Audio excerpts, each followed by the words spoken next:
नमस्कार। आज का हमारा वीडियो कक्षा 8 के लिए है।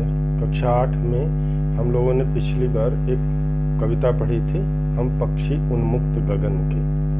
वो कविता 2 वीडियो में हमने समाप्त कर ली थी। आज से हमारा एक नई स्टोरी शुरू होगी। ये एक नई कहानी है जिसका नाम है लजीज दाल। लजीज का मतलब होता है स्वादिष्ट। स्वादिष्ट दाल की कहानी है। इसमें एक खाना पकाने वाले हैं जो खाना बनाने का काम करते हैं। उनकी सबसे बढ़िया आइटम अगर कुछ है तो वो है दाल। तो एक नवाब साहब होते हैं जो उनके ढाबे पर खाने के लिए आते हैं। तो वो उनसे पूछते हैं कि आपकी सबसे स्पेशल चीज़ क्या है, यानी आप सबसे अच्छा क्या बनाते हैं। तो उन्होंने बताया कि मैं उड़द की दाल बनाता हूँ सबसे अच्छा। तो उन्होंने पूछा और साथ में? कहें साथ में आप कुछ भी खा सकते हैं, रोटी चावल कुछ भी। तो उन्होंने कहा ये तो बड़े आश्चर्य की बात है कि केवल आप दाल बनाते हैं और दाल को अकेले कैसे खाया जा सकता है। तो जो खाना बनाने वाले थे उन्होंने कहा कि आप एक बार इसे ट्राई करें, यानी एक बार इसका उपयोग करें, फिर आप मुझे बताएं। तो वो मान गए, बोले ठीक है। तो उन्होंने कहा कि मैं कल आपको जब बुलाऊंगा तब आप मेरे पास आइएगा और मैं आपको वो लजीज दाल खिलाऊंगा। इस पूरी कहानी में किसी दाल के विषय में बनाने और उसी के संदर्भ में बातें की जाएंगी। इस कहानी की लेखिका हैं सुभद्रा सेन गुप्ता। सुभद्रा सेन गुप्ता ये दिल्ली की रहने वाली हैं और अभी 2015 में इन्हें बाल साहित्य पुरस्कार से सम्मानित किया गया है। भारतीय संस्कृति और इतिहास को दर्शाने वाली सुभद्रा सेन गुप्ता का एक प्रसिद्ध लेखिका और बाल साहित्यकार हैं। इन्होंने सबसे अधिक बाल साहित्य में ही अपनी कलम चलाई है, यानी सबसे अधिक बाल साहित्य के क्षेत्र में ही कार्य किया है और इसीलिए इन्हें बाल साहित्य में पुरस्कार भी दिया गया। इनकी रचनाओं का मुख्य उद्देश्य भारतीय सभ्यता, संस्कृति, स्थानों एवं तीनों को प्रकाश में लाना रहा है। इनकी 3 अलग अलग रचनाएं सन 2003 से 2005 तक लगातार प्रकाशित हुई हैं। व्हाइट रॉबिन नाम का पुरस्कार इन्हें दिया गया जो इटली से दिया जाता है। व्हाइट रॉबिन पुरस्कार इन्हें इटली से दिया गया और इन्हें इस बात के लिए सम्मानित किया गया कि ये अपने देश की सभ्यता संस्कृति को बच्चों के माध्यम से आगे बढ़ाने का कार्य कर रही हैं। ये इस बात को समझती हैं कि सभ्यता और संस्कृति को आगे बढ़ाने का कार्य आने वाली जनरेशन ही करती है। तो इसलिए इन्होंने बच्चों के माध्यम से इस कार्य को करने का वीणा उठाया और इस कार्य में ये सफल रही। इस बात को हम कह सकते हैं क्योंकि इनको दिए जाने वाले पुरस्कार विश्व स्तर के हैं और विश्व स्तर पर इनके लेख और कहानियों को सराहा गया। सुभद्रा सेन गुप्ता की कई पुस्तकों का यूरोपीय भाषाओं में भी अनुवाद किया गया।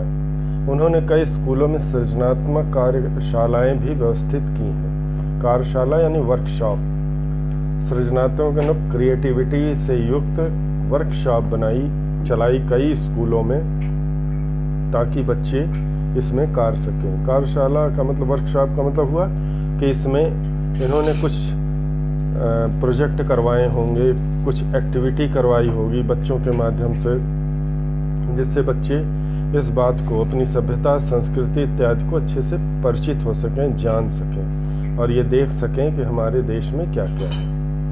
तो इस कहानी के माध्यम से लेखिका सुभद्रा सेन गुप्ता जी हमारे बीच में उपस्थित होंगी और उस कहानी में हम लोग ये देखेंगे कि कोई व्यक्ति अपनी लगन और अपने कार्य के प्रति समर्पण से किस प्रकार ख्याति और उन्नति प्राप्त करता है। हालांकि इन्होंने एक छोटे से कैरेक्टर यानी चरित्र या पात्र को लिया है जो खाना बनाने और तंदूर की रोटी बनाने का कार्य करता है, परंतु इन्होंने उसके माध्यम से हम सभी को एक कर्मनिष्ठ और अपने कार्य के प्रति ईमानदार होने का बढ़ावा दिया है। तो चलिए हम लोग अब कहानी को देखते हैं। निश्चित रूप से ये कहानी आपको बहुत पसंद आएगी। लजीज दाल, ये आज की हमारी कहानी है। इसकी लेखिका हैं सुभद्रा सेन गुप्ता। सुभद्रा सेन गुप्ता का परिचय मैंने आपको दे दिया है। अब हम लोग कहानी को देखते हैं। कहानी शुरू हो रही है लखनऊ के नवाबी शहर से, और उसमें लेखिका बता रही हैं कि लखनऊ की एक छोटी सी गली में सादिक अपने अब्बा के खाने की दुकान पर बैठा था। लखनऊ में जो पुरानी बस्तियां हैं उनमें बहुत पतली पतली और छोटी छोटी गलियां हैं।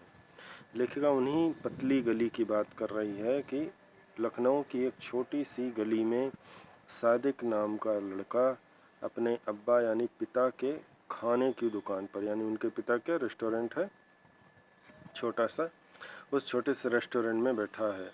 वह बिरयानी की परात से मक्खियाँ उड़ा रहा था। बिरयानी चावल की बनी हुई एक डिश, लेखक बता रहे हैं कि बिरयानी की परात से मक्खियाँ उड़ा रहा था। और बिरयानी वगैरह मशहूर है भोजनों में, लखनऊ वगैरह में ये बहुत खाई जाती है। तभी उसने देखा कि रेशमी अचकन में एक आदमी उनके दरवाजे पर घोड़े से उतर रहा था। सादिक अपने पिता की दुकान पर बैठ कर के बिरयानी से मक्खियाँ उड़ा रहा था। तभी उसने देखा कि एक रेशमी अचकन यानी कुर्ता पहन करके एक आदमी उनके दरवाजे पर घोड़े से उतर रहा था। सादिक अनुमान लगाता है कि अमीर लगता है, क्या वह हमारी दुकान पर आ रहा है। सादिक ने सोचा कि ये आदमी तो बहुत अमीर लग रहा है, क्या ये मेरी दुकान पर आ रहा है। उसने ऐसा इसलिए सोचा कि जो अमीर व्यक्ति होगा वो मेरी इस छोटी सी दुकान पर क्यों आएगा। परंतु फिर भी उसने के मन में विचार आया कि शायद ये मेरी ही दुकान पर आ रहा है। सादिक ने सोचा। उसके पीछे आते दो नौकरों को देखा। उसने सोचा यकीनन बड़ा आदमी है। सादिक ने देखा कि उस आदमी के पीछे दो नौकर भी हैं। उन नौकरों को देखकर सादिक समझ गया कि ये यकीनन मतलब निश्चित रूप से यह बड़ा आदमी है। सादिक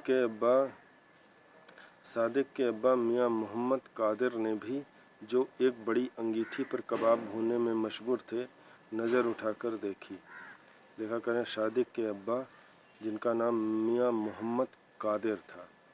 मियाँ का मतलब होता है श्रीमान, और मोहम्मद कादिर उनका नाम था। करें सादिक के अब्बा मोहम्मद कादिर जो थे, एक बड़ी अंगीठी पर कबाब भूनने में मशगूल थे यानी खोए हुए थे, अपने कार्य में तल्लीनता से लगे हुए थे। उन्होंने भी नज़र उठाकर देखा। जब उन्होंने उस रेशमी अचकन वाले व्यक्ति के अपनी तरफ आते हुए देखा, जिसके साथ दो नौकर थे, तो उन्होंने कबाब भूनते भूनते नज़र उठाई, यानी उन व्यक्तियों की तरफ एक नज़र उठाई और देखा। तभी एक नौकर ने तेज़ी से आगे आकर कहा, नवाब हसन अली तशरीफ़ लाए हैं। तभी एक नौकर, जो दो नौकर थे उनके साथ चल रहे थे, वो उनमें से एक नौकर तेज़ी से मोहम्मद कादिर के पास आया और उसने उस व्यक्ति का परिचय दिया। बोला, नवाब हसन अली तशरीफ़ लाए। तशरीफ़ लाना मतलब उपस्थित होना। बताया कि नवाब हसन अली हैं ये, और ये आप तुम्हारी दुकान पर आए हैं। अचकन वाला सख्त दुकान में घुसा। लेखिका बता रही हैं कि जो रेशमी अचकन पहना था वो शख्स यानी व्यक्ति, शख्स का मतलब होता है व्यक्ति, वो व्यक्ति दुकान में घुसा। चारों तरफ नज़र घुमाकर उनकी छोटी सी दुकान का जायज़ा लिया। जायज़ा लेना यानी मुआयना करना, चेक करना, जांच पड़ताल करना। नवाब हसन अली ने सादिक अली की दुकान में घुसने के बाद उन्होंने उस छोटी सी दुकान को चारों तरफ से देखा और फिर पूरी दुकान का मुआयना किया यानी चेक किया, और बेदिली से बोला, सुना है तुम मशहूर बावर्ची मोहम्मद कादिर हो। बेदिली से यानी बेरुखी से, बिना किसी इंटरेस्ट के। हसन अली ने दुकान को देखा होगा और दुकान के बाद उस खानशामा यानी कादिर को देखा होगा, मोहम्मद कादिर को देखा होगा तो फिर उन्होंने ये सोचा होगा कि अगर ये मशहूर बावर्ची यानी खाना बनाने वाला है तो भला इतनी घटिया, इतनी बेकार पोजीशन में यानी गिरी हुई अवस्था में क्यों है। ऐसा हसन अली ने विचार किया और इसलिए बेरुखी से उन्होंने पूछा कि क्या तुम ही मशहूर बावर्ची मोहम्मद कादिर हो। फिर उन्होंने बोला, हमें नई नई चीज़ों का स्वाद चखने का शौक़ है। उन्होंने नवाब साहब ने हसन अली ने बताया कि मुझे हमेशा नई नई चीज़ खाने और उनका टेस्ट लेने का शौक़ है, यानी मैं हमेशा नई चीज़ें खाना पसंद करता हूँ। जिस व्यक्ति के पास भी मुझे नई चीज़ मिलती है मैं उसे अवश्य खाता हूँ। इसी लिहाज मतलब इसी उद्देश्य से हम तुम्हारी दुकान पर आए हैं। हसन अली ने अपने आने का मकसद बताया कि मुझे नई नई चीज़ें खाना पसंद है और मुझे इसी का शौक़ है और शायद तुम भी मशहूर हो इसलिए मैं तुम्हारी दुकान पर इन चीज़ों को खाना चाहता हूँ जो बहुत स्वादिष्ट हो। तुम क्या चीज़ें सबसे उम्दा मतलब अच्छी, बेहतरीन, बहुत अच्छी तुम क्या चीज़ें सबसे उम्दा बनाते हो। हसन अली ने पूछा कादिर से कि सबसे अच्छा तुम क्या बनाते हो। सादिक ने जवाब दिया, दाल। सादिक के अब्बा ने कबाब भूनते भूनते ही जवाब दिया। सादिक अली यानी कादिर का बेटा जो बिरयानी पर से मक्खियाँ उड़ा रहा था, उसने दाल कहा। सादिक के अब्बा ने कबाब भूनते भूनते ही वहीं से जवाब दिया, यानी वो उठ करके नवाब साहब के पास भी नहीं आए क्योंकि उनका वो खाना जो कबाब भूंज रहे थे वो जल जाता, इसलिए उन्होंने वहीं से जवाब दिया,